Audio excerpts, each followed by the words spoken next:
Not a lot changed with the win predictor, with England at 45, Aussies at 43, and the draw at 12%. I still don't see the draw coming unless you expect a lot of rain coming over the next 3 days. But end of day 2, you've got 2.5 innings completed. So, yeah, would definitely not expect that. But it was a bit of a middling type of day here with England coming out and just Stokes showing how good he is. It's absolutely incredible there. Yeah, Aussies finish at 4 for 116 and ahead by 142. So you really expect them and hope them to get at least a 250 lead with 6 wickets remaining and a little bit of a partnership brewing between Head and Marsh. And really, anything over 250, I think, is definitely defendable for sure. You saw 237 in the first innings from England. You'd only imagine it gets a little bit harder. What's the interesting part here is the outfield is absolutely lightning quick, and the high score of the game so far is 263, and Australia already 4 for 116 and in a little bit of trouble. So let's just go through the absolute brilliance of Stokes there, and we'll start with that, and then we'll go through the bit of a collapse to the early part of the innings. I actually want to have a look at some stats for Stokes here. I'll try and get it up before the next test, but his average when the team's like sort of 3, 4, 5 down, his average probably would sit around 15 to 20, I reckon, and then because his batting average isn't super high in the 30s already now, but when it gets down to sort of that 7 down mode, he seems to just be an absolutely different player. He just seems to struggle a bit. He'll get out on like 15 or 20 very, very comfortably when it's early on. And then he gets near the end and he goes into a bit more of attack mode. And that's when he plays his best. And teams don't know what to do, especially this Aussie team. They just, for the most part, use the same strategy that they did at the end of last test. And it didn't work again for the most part. And it didn't even work to someone like Mark Wood. Yes, he hit them terrifically. 24 of 8 with 3 sixes and a 4. But just bowling short to someone that is backing away, hoping to just swing and hit it over square leg, I just think it was a terrible, terrible mistake. And Starkey bowled in 2 in a row, short ones that went for 6. And then you could just see Stokesy come up to him and say something. And in my mind, it would have been just watch out for the full one now, especially Starkey Yorker. And he did try to do it, and I don't think it really mattered for Woody. He was still backing away, but he was about 2.5 meters away from the ball, and it wouldn't have been able to reach it if he tried. So I just feel like to those type of guys, you are trying to save a few runs as well there. Yes, they got him out with a short ball eventually. Yes, they got Moeen Ali out with a short ball. Moeen Ali isn't going to be a guy that's just going to swing from the hip and hit sixes, whereas someone like Mark Wood is going to. And yes, you might eventually get him out, but what are your chances of getting him out maybe a little bit longer? Maybe it takes you 20 balls, just bowling a little bit more full, hit those stumps, and just looking at what the guy's trying to do. The guy's backing away and trying to hit a ball to the leg side. If he hits one for 4 or a 6 on the offside, too good. Like, just move on, and that's fine. Like, you just say, clap your hands and say, well done, Mark Wood. But bowling it in towards his body or giving him a little bit of space there, outside leg, when he's backing away a meter or two, just gives him a chance just to, he didn't even have to middle them. None of them he middled, really, and they all went for 6. So, I just think that tactically for him, tactically for Stokes, for the most part, they did bowl a little bit fuller than they did last test, but for the most part, they just bowled short again, gave him his chance to, set the field back, gave him his chance to hit a 4, a couple of 6s, whatever it was, and then get down the other end and you let whoever he's with just face one ball, and then he gets back on strike again. You look at some of the numbers here just at the end, obviously with the fall of wickets, and he got 167 for 8 when Wood went, and then for the time that Broad was in, they got 32 runs, and Broad faced 8 balls. Okay, so 7 he got out of that, and only had to face 8 balls, and then Stokes did get out in that time at the end, obviously.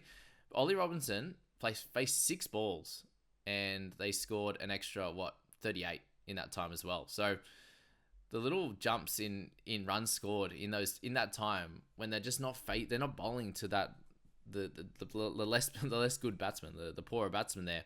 And at one stage, Robinson had faced 2 balls. I think it was just before there, and he ended up hitting a 4 and a single just before Stokes got out. But he'd only faced a couple of balls, and they'd already had 30 runs, and it was just I just don't like the tactics. They end up changing a little bit, and you saw Pat bowl a few down leg. He bowled 1 down leg on last ball that Stokes couldn't hit, and obviously in Test match cricket, they don't end up being wide. So there's a little bit of a change there.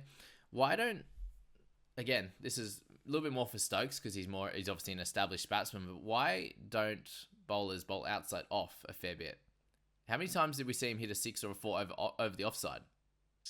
I'm still waiting. Like it just didn't happen. So, yeah, why aren't you bowling out there? You know, if he's going to go for it, which for the most part he is, that's when he's going to try and swipe it to the leg side or trying to get it over long on or something like that, and just sky it. And you saw that with Todd Murphy, and the way he got him out was just floating it up a little bit outside off, and trying to get him to hit that side. And he just it was a little bit shorter, a little bit extra bounce. He didn't get the timing right of it. He wasn't to the ball. It seemed like he was hurting. It did kind of a little bit more injured than he was before he came out. But yeah, and that eventually got him out. And you know, Todd bowled well enough in terms of length, that's to get him in a tough spot, but his pace was a little bit too quick. And then even the ones that he did bowl that little bit slower and a little bit shorter, they were too straight and gave Stokes a chance to whack him for 6. So that's something for him, which he worked out eventually. I actually think he bowled fairly well in the circumstances. But for the pace bowlers as well, if you are going to bowl a bit shorter, if you are going to bowl to Stokes in that scenario, it should be outside off, and making him trying to hit over the covers for 6. And you know, you look at the field that they had, especially last test, was that they were completely spread out on all sides. There was just like a person every 20-25 meters around the field. So yeah, that's that. Let's go into the rest of the batsmen, and Pat Cummins does seem to have the wood over Joe Root a little bit, just with that similar ball. He seems to bowl that lengthish ball where he just digs it into the pitch. This one didn't bounce as much as the one that he got him out in the second innings of the second test there. But it seemed like he was worried about it bouncing that high, and he ended up just kind of hanging the bat there, opening the face. It was very, very strange.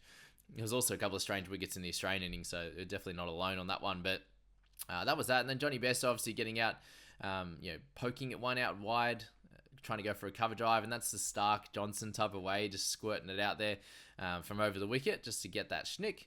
And again, the Aussies fielding very, very well for the most part there in this one. Murphy did drop a caught and bowled, and there was one that dropped just short for Starkey off Stokes at the end. The ones he just really needed to take, unfortunately. But that take off Steve Smith on Todd Murphy was really, really good there for sure.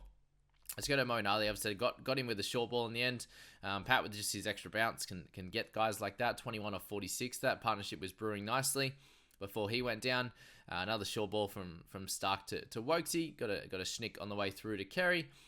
Mark Wood, 24 off 8 was very, very good. And just Paddy, just a big congrats to Paddy on this one. Another 6 for 91, so very, very impressive. He just continues to do amazing work. He's going at 5 and over, and he was bowling to Stokes at the back end. He was at 4s yesterday in the early part, so yeah, awesome work from him. Bowling just at 10 overs for him. Obviously, Pat was the one that was going to bowl the majority of those overs in that innings there, especially in the second part, given how many wickets he'd taken, and he seemed like the best guy for the job. Starkey got whacked a bit for that few overs he was on before they brought Murph back on. Surprised they didn't bowl Mitchy Marsh. Not sure if he's carrying anything or because he actually did look like he swung it a little bit, especially the wicket that he took. So yeah, that was interesting. And then Murphy obviously at the end bowled okay, did his job, and it's a strange situation to bowl to Stokesy in that one. And I think for the most part he did a decent job. He should have got him caught and bowled, which he didn't, and then got the catch at the end there. So that was good on that front. Just wanted to shout out Pat for just how good he is. Obviously leading from the front, very hard to captain and bowl at the same time. So very, very impressive on that front. All right, Khawaja kind of anchoring this innings, thank goodness, because there's some bad shots in there. There's a lot going on. Khawaja with his 43 ended up nicking off, and it was a pretty decent ball, to be fair, from Wokes there, which we know that's where he's going to bowl for the majority of the time there. And let's just talk about Khawaja and Warner for a tick here. And both of their defensive blocks, yes, the ball's going away from them a little bit, but they both seem to not move their feet much. And Warner, you could say he's moving his feet, but what he's doing, he always just seems to bring his back leg around, and that just squares you up and just makes your bat just move that little bit. So think about it like this. As soon as you go like this with your back foot, you slide a little bit across, which just exposes your outside edge there. And then for the majority of the time there, when you bring your back leg across like that, you'll open the face just that tiny bit because your mind's trying to get you to play straighter. So you end up doing that little bit of an angle, a little bit of a curve there to be able to play that shot. And Warner does that a bit. And on that angle, especially from around the wicket to broad, it's coming in towards you. And if you square up when the ball's coming in towards you, that's where he gets in most of his trouble. And then he pokes at the ball there because he hasn't moved his feet. All he's done is bring the back leg around. He hasn't moved the front foot. He hasn't gone anywhere towards the ball. And then you end up poking at it. And he does that very, very regularly. And Kawhi just seems to do a little bit. He doesn't come around with the back foot as much, but he just seems to stay there and then just poke a little bit forward. He probably goes about 5 to 10 centimeters forward there, and gets him in trouble. Doesn't do it as much as Warner, obviously, and Warner, especially early in his innings, needs to sort that out to be back scoring runs early. And both innings now, 1 off 5 balls against Broad, so not good in that one. Okay, let's talk about Marnus and Smithy. So both got themselves out, and pretty disgusting if we're being honest there. The sweep shot, the half kind of not all in sweep shot from Marnus was not very nice at all. He kind of worked hard to get to his 33 off 77.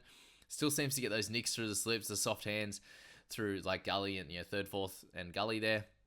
Got a couple of fours through that, but just there in doing his thing, and then just getting out to a really bad sweep. One bloke back, and he kind of just wasn't all into the shot. Got half down, just swung at it, got a little bit of a top edge. Obviously, that went all the way out, and it was a good catch by Harry Brook diving forward there. Great catch from Crawley in the slips as well. And they were giving Johnny some crap there for finally taking one there, out there in that one. Smithy there, the 2 off 9, and then just, there was no gap there. Like, he loves that shot, right? But they had a mid on, they had the short, straight mid wicket there, and he just hit it straight to him. It was a little bit leaning back. There wasn't a lot in that shot. As I said, where was the runs going to come from? He had to do it a little bit wider, a little bit squarer. He had to put his body into it a lot more, and he knew it was obviously a mistake, and commentators didn't like it either, that's for sure. So, yeah, bit thankful for Uzi and Marnus's partnership there, because it could have been bad if we lost one of them and then Smithy played something like that. Could have been 3 down very, very early, 3 and 4 down, I should say, very, very quickly. And thankful for Travis Head and Marsh for just steering the ship there. And it could have been pretty bad if we lost 1 or 2 of them, and you're getting into Carey and the bowlers very, very quickly. So this is the partnership that saved us in the first innings, and I very much hope that it is again. Marsh got off to a quick start and then had to slow it down a little bit. Very, very good bowling for the most part. He obviously, the 2 wickets that Moeen Ali got, good bowling from him. Obviously, beat both of them in flight a little bit for sure, but still bad decision making there for sure. Head and Marsh doing their thing. Hopefully they can really go on, as I said at the start of the video, and do a great job and put Australia in a great position for a win. But bowling wise, Broad did his thing, keeps getting Warner out. Wokes was solid as well. Wood 10 overs, none for 12, pretty impressive stuff there. And Moeen Ali 17 overs early in this Test match, and I think hopefully on this front, yes, their 3 quicks got plenty of overs in. No Ollie Robinson with his injury, got up to 10 overs and 9 each. And I think after a day's rest, or night's rest, I should say, they'll be able to come out and have a good crack tomorrow. And they'd be very thankful that they have Moeen Ali as a spinning option available there. So that's day 2 in the books. Can't believe it's only been day 2, and they've still got the draw in there, which is pretty ridiculous. Unless they're expecting a lot of rain, I just don't see it coming. There's so many days to come, and this could be done by, likely it'll be done by early part of day 4, to be honest with you. If Aussies get about that extra 100 or so, you'd imagine that England are either 4 down or 5 down overnight, or they're kind of none for 100 and something, and only need 100 to win or something like that. So yeah, very, very interesting. I hope you enjoyed that analysis, and I hope you enjoyed day 3 of this test.